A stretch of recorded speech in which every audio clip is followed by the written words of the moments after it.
So I was the Joker from the opening scene of Batman: The Dark Knight.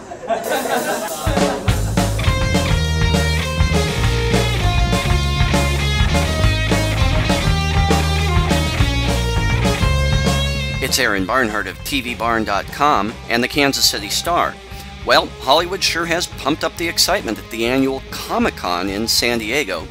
But amid the hype for District 9 and Star Wars, an unlikely pair of TV reality hosts created a huge turnout for the second year in a row here. They are Adam Savage and Jamie Hyneman, the guys who just love to blow things up on the Discovery Channel show MythBusters. And after their big show in the auditorium, I caught up with them.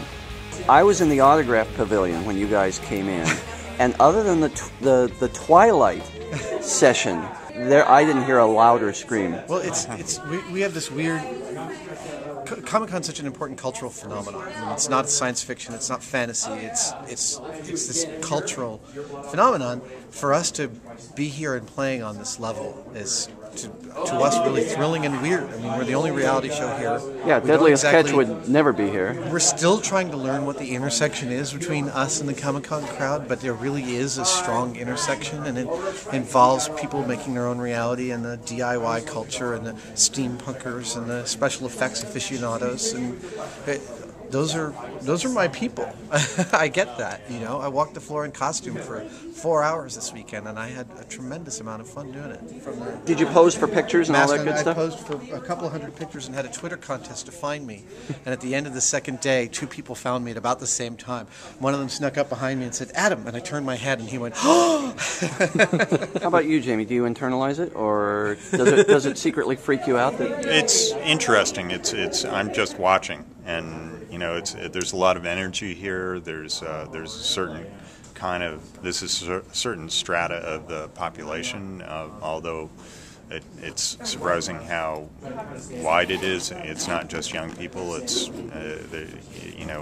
it's some sort of techno geek, modern mindset, internet. I don't know what going on here, but there's a lot of it, and it's pretty strong. And somehow we seem to be a part of it, and it's fascinating. Honestly, I don't know what to make of it, but it's caught a lot of people's attention apparently.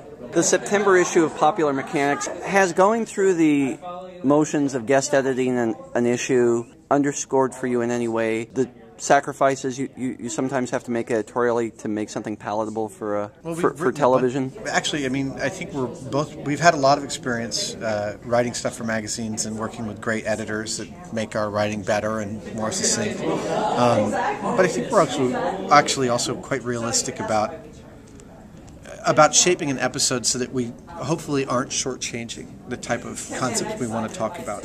Perhaps that's one of the things that gives us a greater sense of ownership of the show as it progresses, is the fact that we become more sensitized to the things we find really important about an episode, and we work really hard to make sure that those things get in.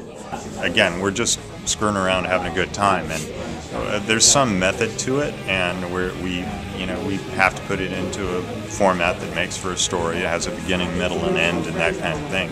But whether it's doing it for a magazine or doing it for the show, it's really just us kind of exploring and seeing what comes up.